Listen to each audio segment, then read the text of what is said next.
अस्सलाम वालेकुम स्टूडेंट्स। आज हमने सेकेंड ईयर बायोलॉजी का चैप्टर नंबर 25 इसका लेक्चर नंबर 2 पढ़ना है। ठीक है, उसमें हमने पढ़ना है जी कंपोनेंट्स ऑफ इकोसिस्टम। एक जो इकोसिस्टम है इसके हिस्से कौन कौन से हैं, ठीक है, कौन कौन से कंपोनेंट्स मिलकर एक इकोसिस्टम को बना रहे हैं। तो इसके दो कंपोनेंट्स हैं, हमने प्रीवियस लेक्चर में भी पढ़ा था कि दो हिस्से मिलकर एक इकोसिस्टम को बना रहे होते हैं। फर्स्ट है बायोटिक कंपोनेंट्स और दूसरे हैं एबायोटिक कंपोनेंट्स।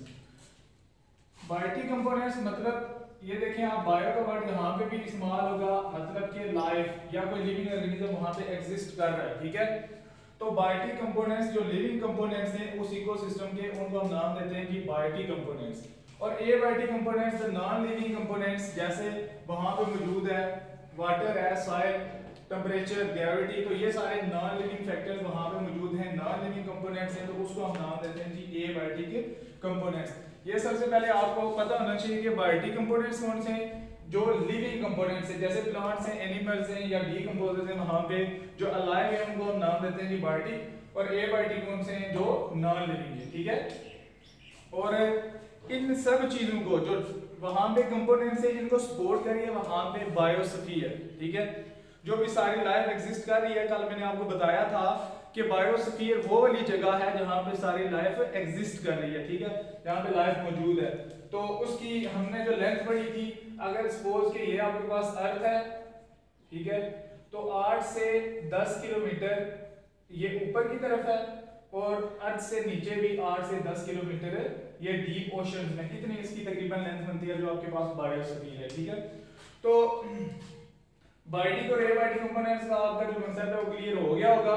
देन अगर हम इकोलॉजी की टर्म में देखते हैं, हमारे पास जो नॉन लिविंग कंपोनेंट्स हैं जैसे सॉइल है, या जैसे हमारे पास वाटर है या एयर है, ठीक है, उसके लिए हम तीन टर्म यूज करते हैं। एटमॉस्फेयर, एटमो का मतलब होता है एयर, और स्फीयर का मतलब है प्लेस, कि जिस जगह पे हवा मौजूद है उसको हम नाम देते हैं जी एटमॉस्फेयर का।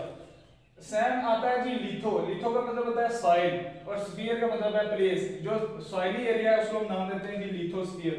और हाइड्रो का मतलब, जहां पे भी लफ्ज हाइड्रो यूज होता है हम कहते हैं जी हाइड्रो का मतलब है वाटर, और ऐसी जगह जहां पे वाटर मौजूद है तो उसको हम क्या नाम देते हैं जी हाइड्रोस्फीयर। नेक्स्ट हमारे पास आ जाता है जी, यहाँ पे जो उसने बॉक्सेस दो बनाए हुए हैं आपकी बुक पे, जो लिविंग कंपोनेंट्स हैं उसमें आप देखेंगे प्रोड्यूसर्स हैं, कंज्यूमर्स हैं और डीकंपोजर्स हैं। ठीक है, और नॉन लिविंग में आप देखें ये वाली टर्म्स जो आपको पता होगी, वाटर है, सॉइल, एनर्जी, टेम्परेचर, ग्रेविटी। एक वर्ड वो यूज कर रहा है टोपोग्राफी। ठीक है, तो टोपोग्राफी की ये वाली डेफिनेशन आपने अपनी बुक में ऐड कर लेनी है। Study of shape and features of land surface. कोई भी लैंड सरफेस है, कोई भी लैंड सरफेस है, जैसे कोई भी सॉइल है, अगर हम उसकी शेप और उसके फीचर्स को, वो वाली जो लैंड है उसकी शेप को हम स्टडी करते हैं, उसके फीचर्स को, फीचर से मुराद है उसकी खुसूसियात को, तो वो उसको बोलते हैं जी टोपोग्राफी। ये आपको क्लियर हो गया होगा कि कंपोनेंट्स ऑफ इकोसिस्टम कौन कौन से, लिविंग और नॉन लिविंग कंपोनेंट्स कौन से हैं। ठीक है, आगे है जी process in ecosystem and interaction between biotic and abiotic components, कि जो आपके इकोसिस्टम को दो कंपोनेंट्स बना रहे हैं, बायोटिक और एबायोटिक कंपोनेंट्स, उसमें इंटरेक्शन क्या है। ठीक है, तो उसमें इंटरेक्शन हम देखते हैं, जैसे बायोटिक कंपोनेंट्स के बारे में हमें पढ़ा है जी। फर्स्ट ऑफ ऑल आ जाते हैं आपके पास प्रोड्यूसर्स। ठीक है, प्रोड्यूसर्स। सेकंड वन है आपके पास कंज्यूमर्स, और थर्ड वन है आपके पास डीकंपोजर्स। अब जो प्रोसेस है इकोसिस्टम के अंदर, जोन से भी ऑर्गेनिज्म इकोसिस्टम के अंदर रह रहे, हमने देखना है कि उनमें जो हमारा काम है उसमें हमने देखना है उनमें फीडिंग कैसे हो रही है, कि वो खुराक कैसे हासिल कर रहे हैं। दूसरी चीज हमने देखनी है फ्लो ऑफ एनर्जी कैसे हो रहा है। ठीक है, कि एक ऑर्गेनिज्म से दूसरे ऑर्गेनिज्म तक जो एनर्जी का फ्लो है वो किस तरह हो रहा है, और सर्कुलेशन ऑफ केमिकल एलिमेंट्स। ठीक है, जो केमिकल एलिमेंट्स हैं एक ऑर्गेनिज्म से दूसरे में किस तरह जा रहे हैं। तो सबसे पहले हम प्रोड्यूसर्स को डिस्कस करते हैं जी। प्रोड्यूसर बेसिकली आपको भी पता है कि फोटोसिंथेटिक प्लांट्स होते हैं, ऐसे प्लांट जिसमें फोटोसिंथेसिस का अमल होता है, और वो वाले प्लांट्स अपनी खुराक खुद बना लेते हैं, हम उनको बोलते हैं जी ऑटोट्रॉफ्स। ठीक है, ऐसे प्लांट्स या ऐसे ऑर्गेनिज्म जो अपनी खुराक खुद बनाते हैं हम उनको नाम देते हैं जी ऑटोट्रॉफ्स, और उसमें आ जाते हैं प्रोड्यूसर, जैसे फोटोसिंथेटिक प्लांट्स हैं। ठीक है, वो क्या करते हैं, इनऑर्गेनिक सब्सटेंस से अपना ऑर्गेनिक जो उनकी फूड है वो बना लेते हैं। इसलिए हम उनको कहते हैं जी प्रोड्यूसर्स। सेकंड आ जाते हैं कंज्यूमर्स। अब कंज्यूमर्स वो वाले ऑर्गेनिज्म हैं जो अपनी खुराक खुद नहीं बना सकते, ये अपनी खुराक खुद नहीं बना सकते, इनको हम बोलते हैं कि heterotrophs।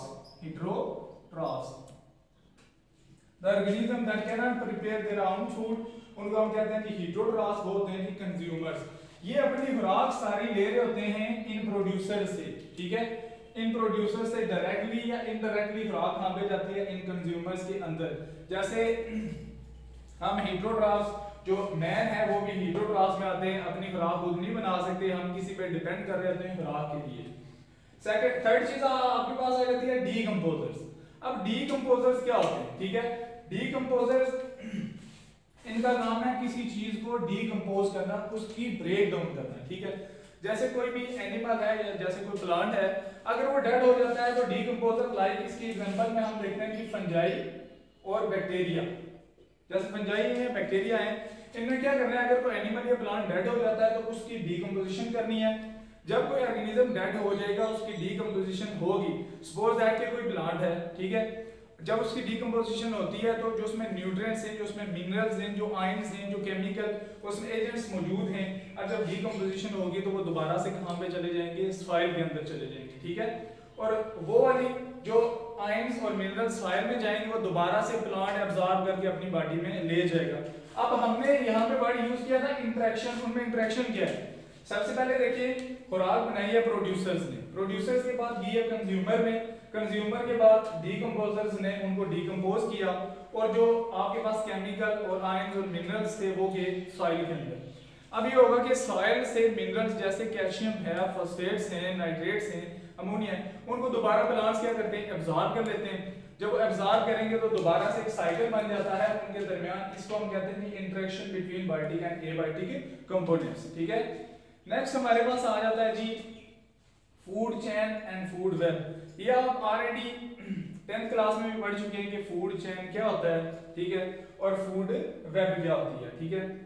सबसे पहले हम फूड चेन को डिस्कस करते हैं। Food chain is a link between organism for obtaining food.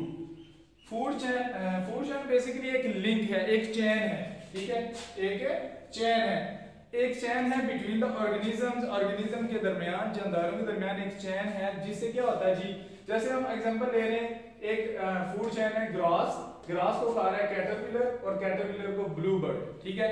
ये एक चैन बनी हुई है कि ग्रास, अगर ये वाला ग्रास है इसको खाएगा कैटरपिलर, कैटरपिलर से आगे जाएगी खुराक ब्लू बर्ड में, तो ये एक चैन बनी हुई है, इसको हम नाम देते हैं ऐसी चैन, जानदारों के दरमियान ऐसी चैन जो उन्होंने खुराक के लिए बनाई हो, ठीक है। एक जानदार से दूसरे में खुराक जा रही है तो उसको हम नाम देते हैं फूड चेन। और इसकी जो डेफिनेशन है ये वाली आपने बुक पे लिख लेनी है, a single pathway of feeding relationship among organism. ये एक सिंगल पाथवे है, ठीक है। अब ग्रास से कैटरपिलर, कैटरपिलर से ब्लू बर्ड, ठीक है। तो अब देखिए इसमें कोई चीज ग्रास के बाद यहाँ पे जैसे फूड वेब में आता है कि रैबिट को डॉग भी खा रहा है, रैबिट को ये फॉक्स भी खा रही है, तो ये सिंगल पाथवे तो ना हुआ, इसमें दो चीजें इन्वॉल्व हो गई हैं। लेकिन अगर हम फूड चेन की बात करते हैं तो उसमें ग्रास को सीधे से कैटरपिलर के बाद उसको ब्लू बर्ड खा रहा था, मीन कि ये सिंगल पाथवे है फीडिंग रिलेशनशिप का। कोई खुराक हासिल करने का एक सिंगल पाथवे है, डबल पाथवे नहीं होगा जैसे फूड वेब में हम बनाते हैं, ठीक है। तो ये वाली definition, a single pathway of feeding relationship among organism, जैसे इसके एग्जांपल है ग्रास, कैटरपिलर, ब्लू बर्ड। इसकी एक और हम मिसाल ले लेते हैं जी, जो आपके पास फूड चेन है, उसके एग्जांपल में आप देख सकते हैं जी कॉर्न के बाद आप रख लें रैट के बाद रख लें आप आउल, ठीक है। ये वाली भी आपके पास शॉर्ट क्वेश्चन अगर आता है कि what is food chain, give its two example, तो आप इसमें एक ये वाली एग्जांपल लिख सकते हैं, दूसरी आप ये लिख सकते हैं कि कॉर्न को खा रहा है रैट और रैट को खा रहा है आउल, ठीक है। इसके बाद हमारे पास आ जाता है जी फूड वेब। आपको पता होना चाहिए जहां पे हम वेब का लफ्ज इस्तेमाल करते हैं इसका मतलब होता है जाल, ठीक है। ये अब जाल है उसमें एक सिंगल फिटिंग रिलेशनशिप कभी भी नहीं होगा, ठीक है। जैसे हमने फूड चेन में पढ़ा कि ये सिंगल फीडिंग पाथवे है, इसमें सिंगल फीडिंग पाथवे कभी भी नहीं होगा, ठीक है। ये होगा जी फूड वेब की हम डेफिनेशन देखते हैं, आपकी बुक में मौजूद है। It is a combination of food chains, ये बहुत सारी फूड चेन्स का कॉम्बिनेशन है, मजमुआ है, बहुत सारी फूड चेन्स मिलकर तो एक फूड वेब बना रही है। वेब का मतलब मैंने आपको बताया कि जाल होता है, नेटवर्क है कोई भी, ठीक है। तो आप इस डायग्राम में देख सकते हैं जी, फूड वेब की उसने डायग्राम बताई है। तो सबसे पहले ग्रास है, ग्रास को रैबिट खा रहा है, ठीक है, उस रैबिट को डॉग भी खा रहा है, उस रैबिट को फॉक्स भी खा रहा है।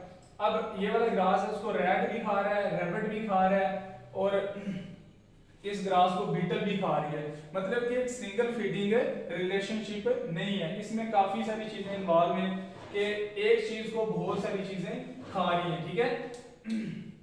अब क्या होता है कि जो इसमें वैरायटी ऑफ पाथवे है, उसमें जो आपका सेकंड पैराग्राफ है फूड वेब में, उसमें एक और बात बताता है आपको कि variety of pathway help in stability. इसका क्या मतलब है? इसका ये मतलब है कि अगर सिंगल फीडिंग रिलेशनशिप होगा आपके पास, सपोज दैट कि ये था, ये सिंगल फीडिंग रिलेशनशिप था, अगर इसमें ग्रास मौजूद नहीं है तो ये वाली फूड चेन डिस्टर्ब हो, ग्रास नहीं मौजूद तो कैटरपिलर ग्रास को खाएंगे, अगर ये नहीं मौजूद तो ये डेड हो सकते हैं, अगर कैटरपिलर नहीं मौजूद तो ब्लू बर्ड डेड हो सकते हैं, ठीक है। लेकिन जब हम फूड वेब की बात करते हैं तो उसमें वो बता रहा है कि सपोज दैट के एक डिजीज है जिसने क्या किया, रैबिट्स को, रैबिट्स में एक डिजीज आ गई है, जो खरगोश है उनमें एक बीमारी आ गई है, जिसकी वजह से इनका जो नंबर है वो क्या हो गया है, डिक्रीज हो गया है, ठीक है, इनका नंबर है डिक्रीज हो गया। अब देखें रैबिट्स का नंबर तो डिक्रीज हो गया है, लेकिन अब ग्रास को रैट भी खा रहा है, ठीक है। तो अगर जब रैबिट्स जो कंज्यूम कर रहे थे ग्रास, वो तो अब नहीं करेंगे क्योंकि उनका नंबर डिक्रीज हो गया, वो वाली ग्रास रैट ज्यादा से ज्यादा खाएंगे, ठीक है, क्योंकि ग्रास ज्यादा अमाउंट में अवेलेबल होगी। अब जो रैट की पॉपुलेशन है वो क्या होगी, इंक्रीज होगी, क्या होगी, इंक्रीज, क्योंकि ग्रास ज्यादा अमाउंट में है, उनको अवेलेबल है, तो रैट ज्यादा होंगे। अब जब रैट ज्यादा होंगे तो आउल ऑटोमेटिकली, आउल पे डिस्टर्बेशन नहीं आएगी क्योंकि आउल रैट को खा रहा है। किसी भी एक स्पीशीज के न होने से पूरी फूड वेब पे कोई असर नहीं पड़ेगा। अगर सपोज के रैबिट्स यहाँ पे उनमें डिजीज आ गई है, ठीक है, तो उसका असर आउल पे या डॉग पे किसी चीज पे नहीं जाएगा इनडायरेक्टली। अब देखें अगर रैबिट्स में डिजीज आ गई होती, ये सिंगल फीडिंग रिलेशनशिप अगर होता, रैबिट्स यहाँ पे अगर डेड हो जाते तो ऑटोमेटिकली डॉग भी यहाँ पे डेड हो जाते।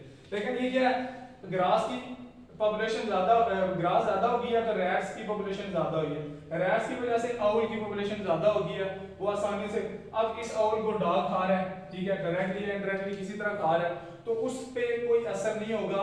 अगर तो ये होता फीडिंग रिलेशनशिप सिंगल, तो अगर एक चीज वहां पे डेड हो जाती है, उसकी अमाउंट कम हो जाती तो दूसरी पे असर पड़ता, ठीक है।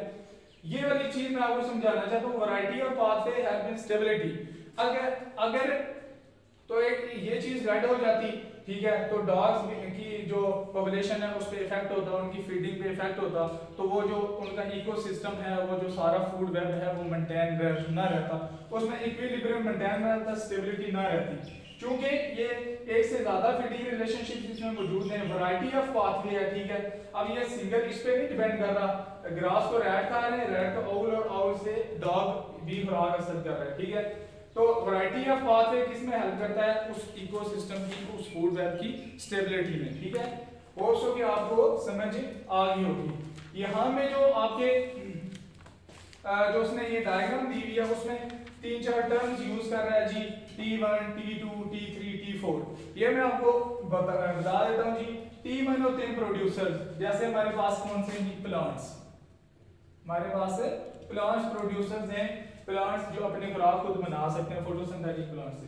T2 कौन से, प्राइमरी कंज्यूमर्स, ऐसे कंज्यूमर जो इनको हम कहते हैं जी हर्बीवोर्स, ठीक है, हर्बीवोर्स T2 है। उसके बाद आ जाता है सेकेंडरी कंज्यूमर्स में T3 आता है, स्मॉल कार्निवर्स। स्मॉल कार्निवर्स या इसको हम कह सकते हैं कार्निवर्स दैट ईट herbivores, ठीक है, that eat herbivores। ऐसे कार्निवर जो इन herbivores को खा रहे हैं उनको हम बोलते हैं जी सेकेंडरी कंज्यूमर या T3। और ऐसे कार्निवर्स जो इन कार्निवर्स को खा रहे होते हैं उनको हम बोलते हैं T4 टर्शियरी कंज्यूमर्स, ठीक है। ये बड़े कार्निवर्स हैं, जैसे लायन है, तो ये छोटे कार्निवोरस हैं, जिस तरह हम उसके एग्जांपल ले लेते हैं, डॉग ही ले लेते हैं, ठीक है। या फिर ये वाला आउल आपके पास है सेकेंडरी है, ठीक है, और ये आपके पास टर्शियरी आ जाता है कार्निवोर। ये भी कार्निवोर है, इसको वो वाला कार्निवोर खा रहा है तो उसको हम T4 का नाम देते हैं, ठीक है जी। और अगर किसी पॉइंट की आपको समझ नहीं आई तो आप कमेंट सेक्शन में इस सब के बारे में पूछ सकते हैं, ठीक है जी। अल्लाह हाफिज़।